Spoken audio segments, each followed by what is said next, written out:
जेठानी की अमीर देवरानी। देवरानी जेठानी के बीच खींचातानी तो पुरानी बात है। अरे कौन देवरानी को छोटी बहन समझता है? ना जी, जेठानी को दूसरी सास ही समझते हैं। जरा इस घर की कहानी देखिए। दोनों बहुएं आ गई, अब मैं आराम से मरूंगी। माँ, मरने के लिए या जीने के लिए बहू लेकर आए हम लोग? और नहीं तो क्या माँ, देख मेरी बीवी दहेज में क्या क्या लाई है, ऐसी चीजें जो हम लोगों ने कभी देखी भी नहीं थी।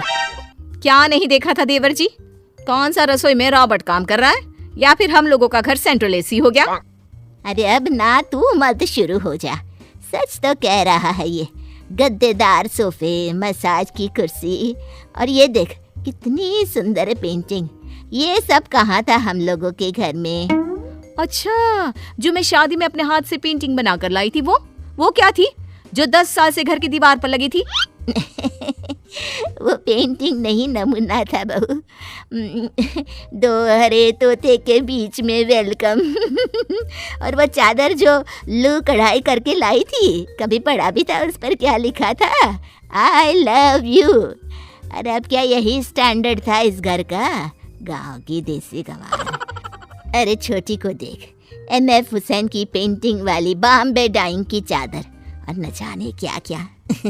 सही बोल रहा है बेटा। बड़ी बहू को तो मानो काटो खून सूख जाता है। वो सोच लेती है कि घर वालों को उसकी और उसके गांव की अहमियत बताकर रहेगी। वक्त बीतता है, छोटी को घर वालों का शय मिलता है तो वो भी सर पर चढ़ जाती है। क्यों दीदी, क्या करते हैं आपके पापा? वैसे सुना है गांव में है कहीं आप लोगों का घर? हाँ, गांव की ही तो है ये। पापा इसके किसान है। वो क्या है ना, शहर में शादी करना कौन नहीं चाहता।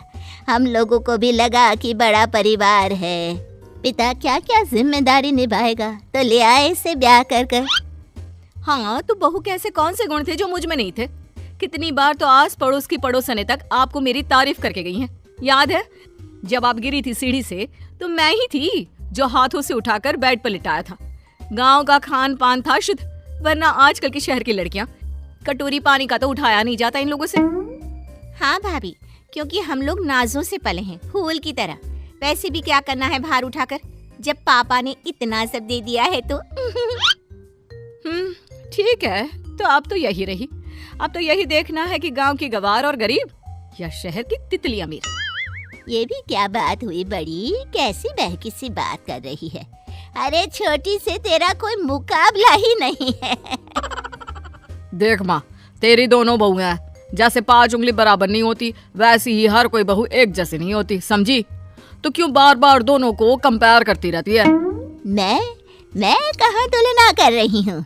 तुलना तो वो ऊपर वाला ही करके भेजा है। वैसे छोटी बहू, जरा वो बाल सुखाने वाली मशीन से मेरे बाल तो सुखा देना। सास बार बार छोटी के सामने बड़ी को छोटा दिखाने की कोशिश करती है। फिर एक रोज, ओ माँ जी, मैं ना शॉपिंग के लिए जा रही हूँ। कल इनकी सैलरी आई है ना, तो बोल रहे हैं कि शॉपिंग पर चलो। हाँ जाओ बहू, और मुझे भी ले चलो। वो क्या है ना, कुछ सामान छोटे मोटे मुझे भी लेने थे। बड़ी भी वहीं खड़ी होती है।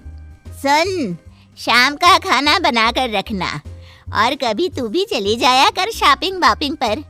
माना गांव में माल नहीं होते और ना ही पैसे, लेकिन अब तो तू शहर की बहू हो गई है ना। मेरे पास सारा सामान है, मैं क्यों जाऊं? आप लोग जाओ। और हाँ, मेरी सहेली के घर खाना है तो मैं और मेरा परिवार बाहर ही खाएगा। आप लोग भी खा कर आना, ठीक है? हाँ, क्यों नहीं। मेरी छोटी बहू है ना, वो बड़े घर की है, उसे तो 5 स्टार में खाने का शौक है। क्यों बहू? छोटी कुछ नहीं कहती, पर अपने पति से कहती है, क्या है ये, तुम्हारी माँ मेरे पीछे ही पड़ी रहती है। अरे भाभी के साथ क्यों नहीं जा रही उनकी सहेली के घर? हम मियाँ बीवी घूमे या इनको टांग ले। तुम्हें तो हर बार माँ की हाँ में हाँ और भाभी की बेइज्जती करती रहती हो। वैसे भी माँ को शुरू से ही दिखावा पसंद है, लेकिन भैया को गांव की भाभी पसंद आ गई थी तो माँ ने हाँ कर दी शादी की। खैर, बात आई गई हो जाती है। सासू माँ छोटी के साथ शॉपिंग में जाती है, जहाँ वो खूब सारी शॉपिंग करती है। चलो अब कुछ खाया जाए। वो क्या है ना, बड़ी तो है नहीं घर पर। माँ, कुछ पैसे बचे होते तब तो बाहर खाना खाते ना। एक फूटी कोड़ी नहीं छोड़ी आपने। हाय रे बहू, इतना पैसा है तुम लोगों के पास, कैसी बात कर रही है? सास ने 2-4 साड़ी क्या ले ली?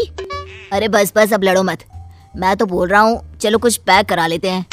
सभी मुंह फुलाकर घर आते हैं, जहाँ घर में खाने की खुशबू आ रही होती है। हाय रे, 2 ब्रेड खिलाकर ले आए। बड़ी बहू, क्या बना है खाने में? तू तो बोल रही थी कि बाहर खाना खाएंगे। नहीं माँ जी, कुछ नहीं बनाया। मेरी सहेली ने आप लोगों के लिए भी पैक करके दिया था खाना। मैंने सोचा अगर आपको कुछ बाहर नहीं मिला होगा तो। हाय रे, पूरी कचौड़ी, इसे खाए तो जमाना हो गया। पनीर की सब्जी तो देखो।